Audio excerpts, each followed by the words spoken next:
Alrighty, guys. Y'all remember? Yeah, first of all, y'all see this?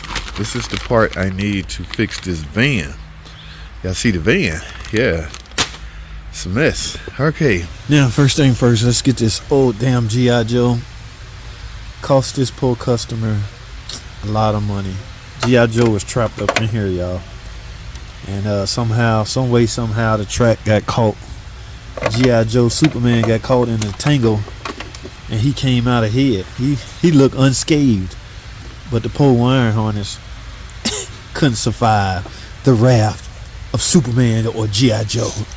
Alright, let me stop clowning around and get this damn thing replaced.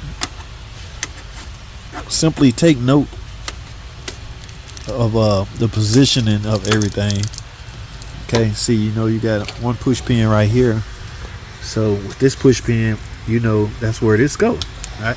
It's like a puzzle, guys. Not difficult at all.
Alrighty, guys. I'm over here, man, about to cry.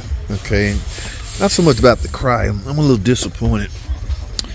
All right, let me tell y'all what's going on. Y'all remember the minivan, G.I. Joe, the superhero that got caught up in here and ruined this complete wire harness. Oh my goodness.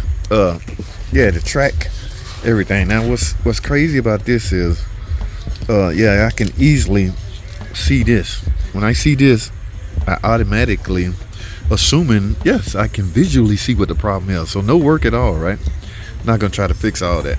All right, so here's the deal. I failed this. Yeah, sliding door wire harness, track.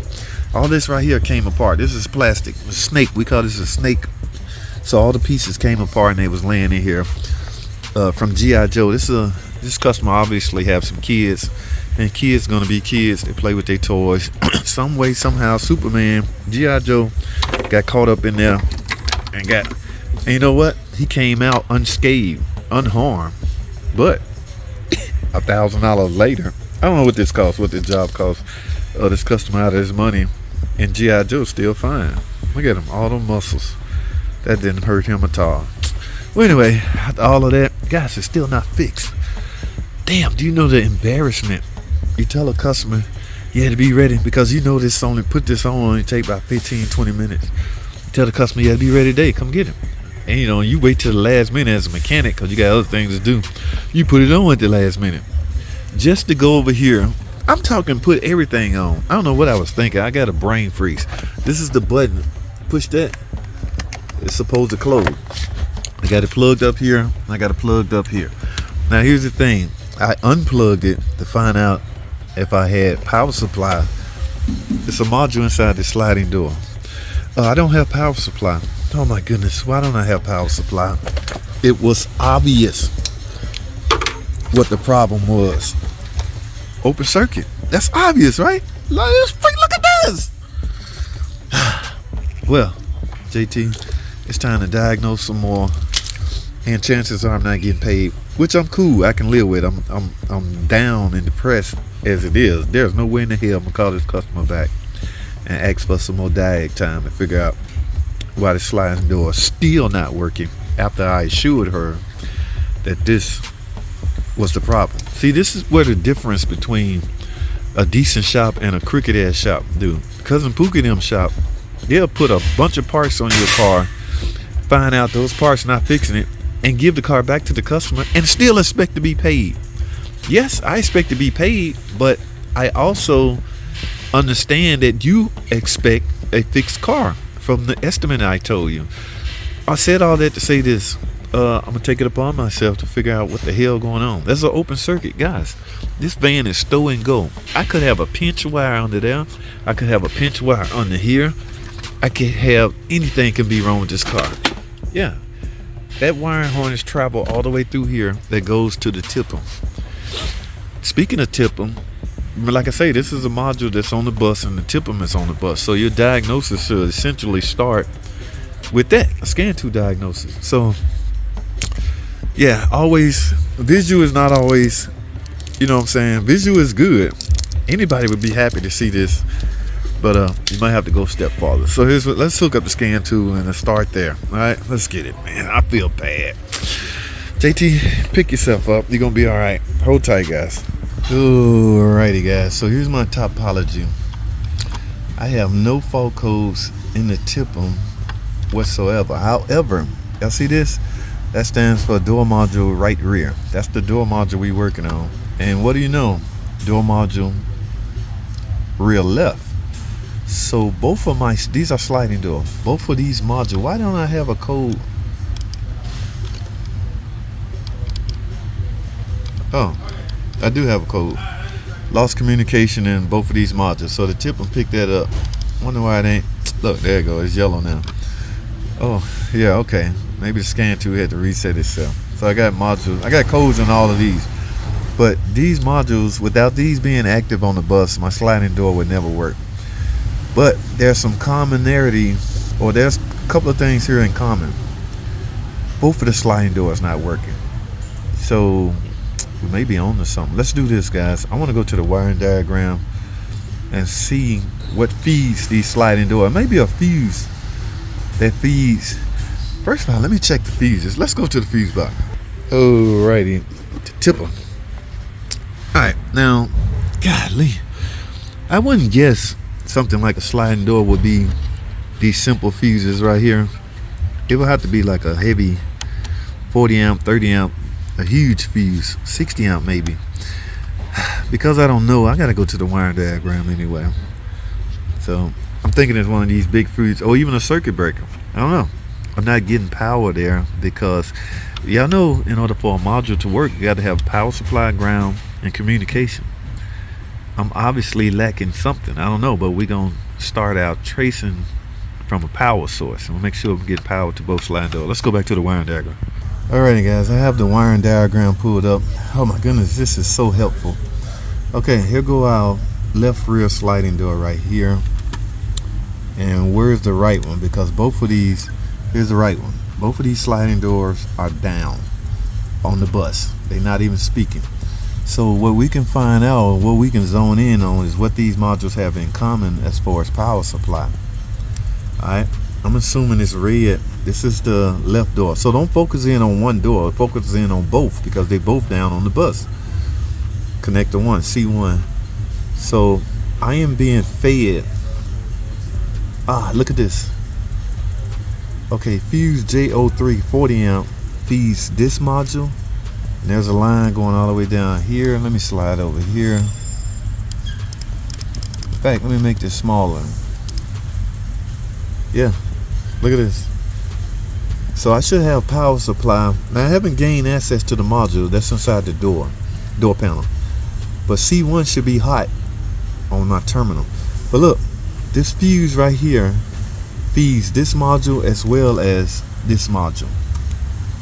Each side door module. Okay, it feeds both of them. So that is one thing both of these modules have in common. J03. Guys, let's go hunt down J03 40 amp. I told you it was a heavy gauge fuse. Let me see something. Let's click here. What the hell is that fuse? Let's click view. Come on, baby, where you at? Where the hell you at? Alright, J3. Hopefully I can remember this by the time I get to the fuse box. The fuse is right here. What we saying? This is J3, 30 amp pink fuse. Alright, let's go over to the car. Alright guys, which one? Right here. Yeah, I remember this picture. Now, taking a look at that fuse. Yeah, I can't tell if it's blown. It don't look blown. In fact, let's take it out and see if we got, see if power even being fed to it. Let's get your ass out of here. I don't like these new age fuse, guys. You can't look at them and tell if they blown or not. Let me look at my test light. All right, got my test. Red mean hot, black mean round. What I'm interested in is one of these pins got to be hot in order for it to cross over. And what do you know? That one's hot. Okay, so the fuse is being fed. Now, is that feed crossing over to the other side?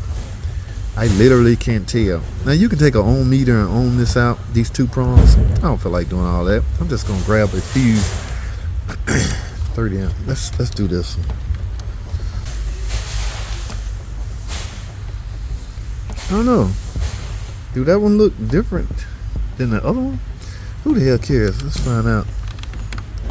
Alright, let's go to the car.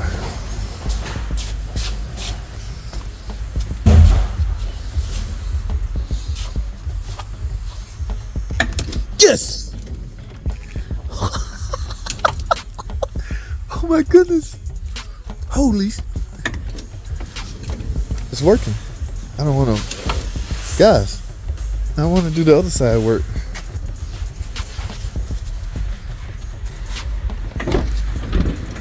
Dun, dun, dun, dun. Now let me go look at my topology and see did they come back up. They had to come back on the bus. Alright, where's my screen at? Look at that, guys. I'm back. I'm back in business. Holy crap. What is these? What's codes? But now they're stored. So if I erase these, they shouldn't come back.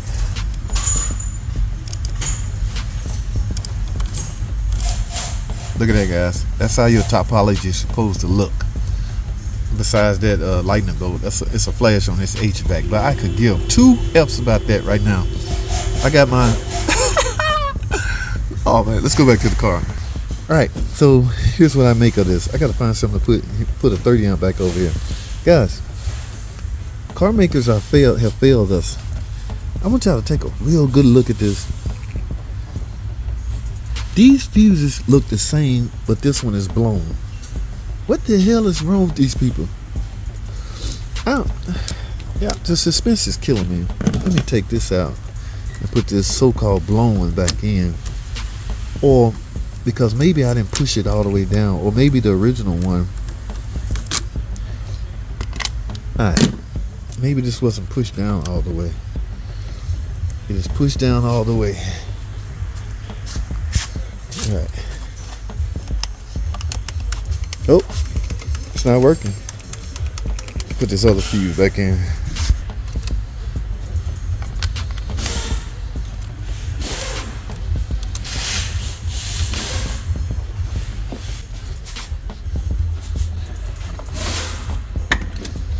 Holy crap. So, oh my goodness. Guys, the car's fixed. So I gotta put all this stuff back. So, in essence, we did need this because it's physically damaged. We just didn't go far enough. Now, granted, let me say this. Depending on which one of these are hot, this very well could have arced on some metal and popped the fuse. Okay, so I guess the more what you can get from this is, if you see something like this, chances are you may have popped, or you may have exceeded the amperage that's protecting the circuit. Again, one of these wires could have and pop, and the fuse is gonna pop. Thank goodness for the fuse at that point, because that's the only thing standing in between arcing, some damage, some major damage. All right, so fuses are a good thing to have in place, guys. They pop for a reason. If that circuit exceed, the limits. So that's what we can get out of this. All right. Chances are, if you do a harness that's obviously damaged and it don't work after you put it in, chances are you could have popped the fuse. Oh my goodness, there's things I go through. See, I can't charge her for this because this is all on me. All right, no, I'm no cousin Pookie. It's just I didn't go for. A good thing about it, the only people gonna know this is my 250-some-thousand subscribers. And y'all cool with me, so I don't care. I'm transparent with y'all, but I'm no cousin Pookie. But this damn car is fixed, and I didn't have to charge any extra money, and it didn't take me a long time. It took me a little common sense, something I should have did. Well, it's hard to say you should have did this in the beginning, because you're not thinking rational. Your thinking or your goal is to figure out why the slide door is not working. All right, I'm talking too much, guys. That's all I have, man. Thanks for watching.